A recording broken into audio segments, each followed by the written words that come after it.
Why is it that the pacing of your book feels slower than that of your favorite authors?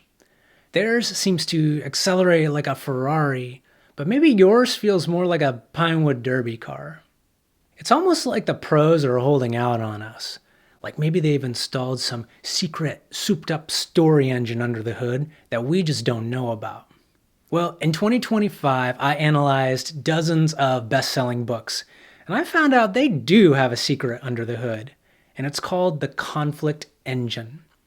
From Harry Potter to the Da Vinci Code, almost every chapter of every best-selling book uses the same exact engine to drive the reader from page to page.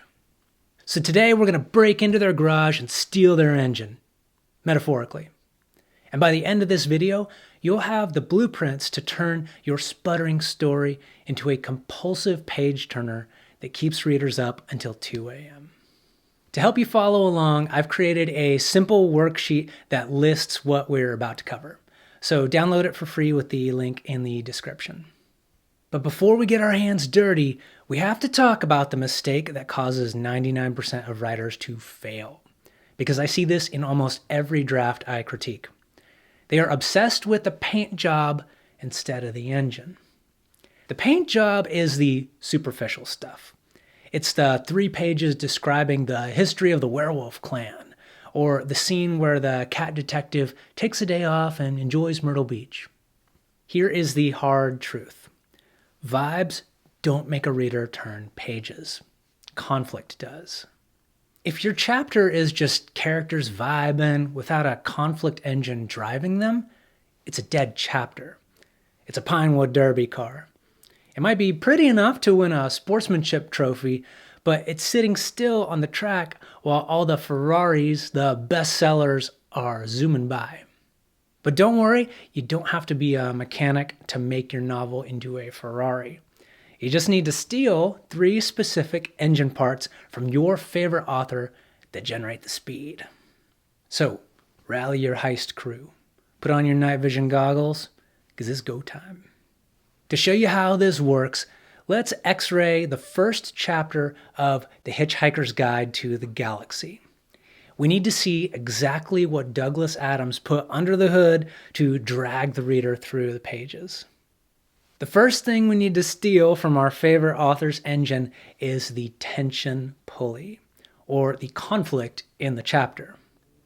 Think of conflict like a tug of war. If a lone kid is pulling a rope in a field, there's no tension. It's just a kid dragging a rope in the dirt. Kind of gives off sad Charlie Brown energy, and we want more from our chapters. So instead of this, you need an opposing force on the other side of the rope. 2 kids, 1 rope, and only one of them can possibly win. So how does Hitchhiker's Guide create this kind of tension in the first chapter?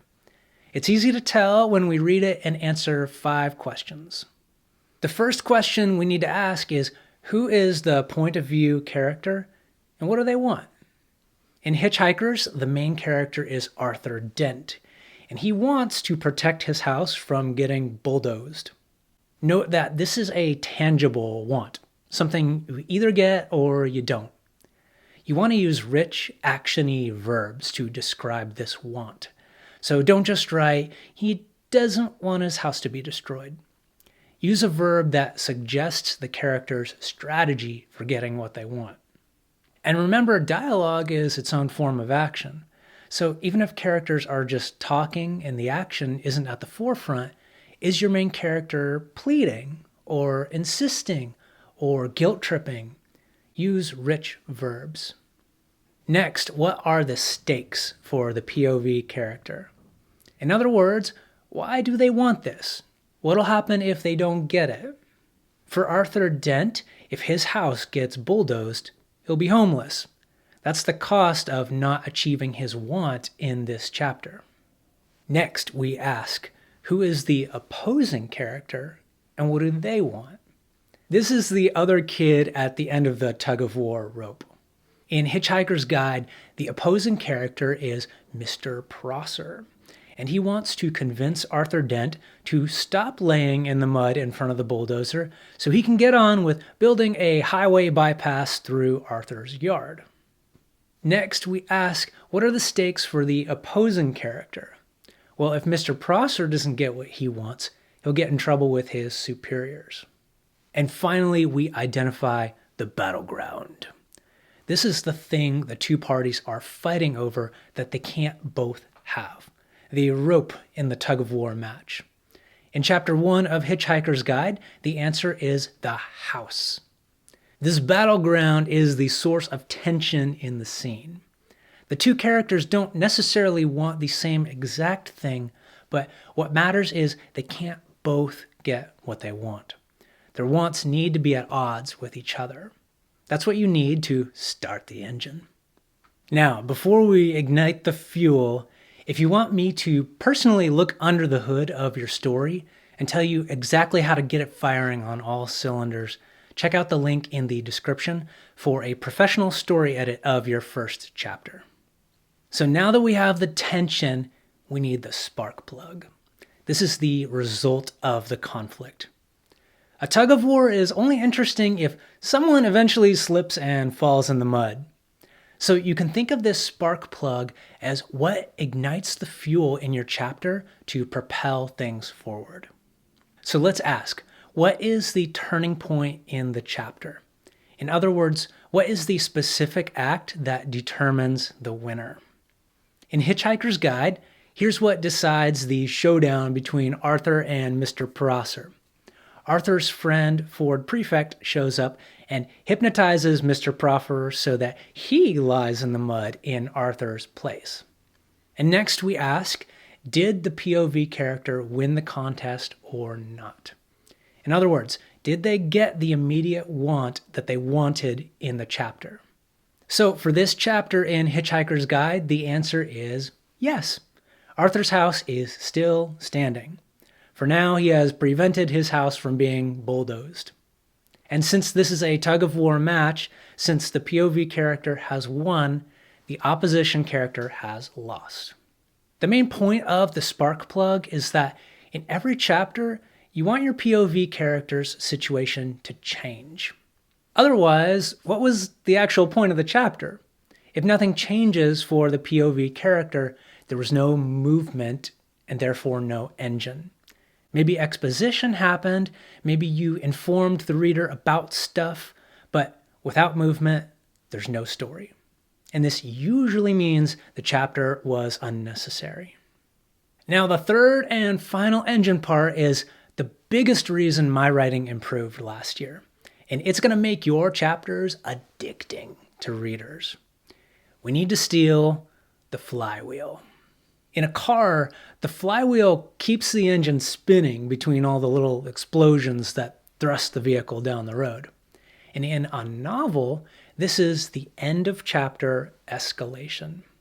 This is the thing that makes it physically impossible for your reader to put the book down. Let's look at Arthur Dent. His conflict was that the bulldozer was coming. The result was he wins. Ford Prefect saves the house. If the chapter ends there, the reader goes, great, Arthur is safe. Good for him. Then they put the book on the nightstand and they go to sleep. We do not want our readers to sleep. We want to ruin their tomorrow. And the way Douglas Adams ruins his readers next day is by adding this little complication. Yes, Arthur saved his house, but the earth is going to be destroyed in 12 minutes. Suddenly the victory doesn't matter because the stakes just shifted from homelessness to extinction.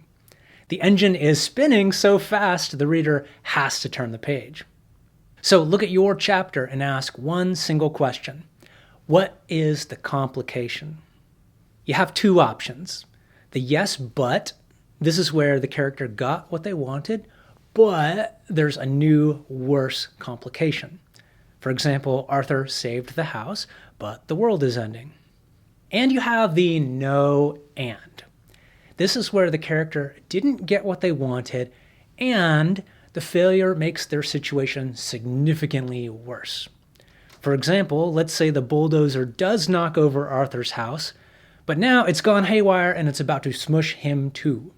This ensures that every scene ends in a way that forces the next scene to happen. It prevents your story from stalling out. Now, your mission, if you choose to accept it, is to study your first chapter in this way and make sure it has all 3 engine parts. And if your chapter looks more like a parking lot instead of a souped-up sports car, then change the chapter dynamics or just cut the chapter outright. Your readers will thank you. So now you have an engine that drives readers through the pages at 100 miles per hour. But a Ferrari doing 100 is useless if you're driving in the wrong direction. You need a map. To learn the perfect plot structure that will carry your main character through a journey that makes sense, watch this video next.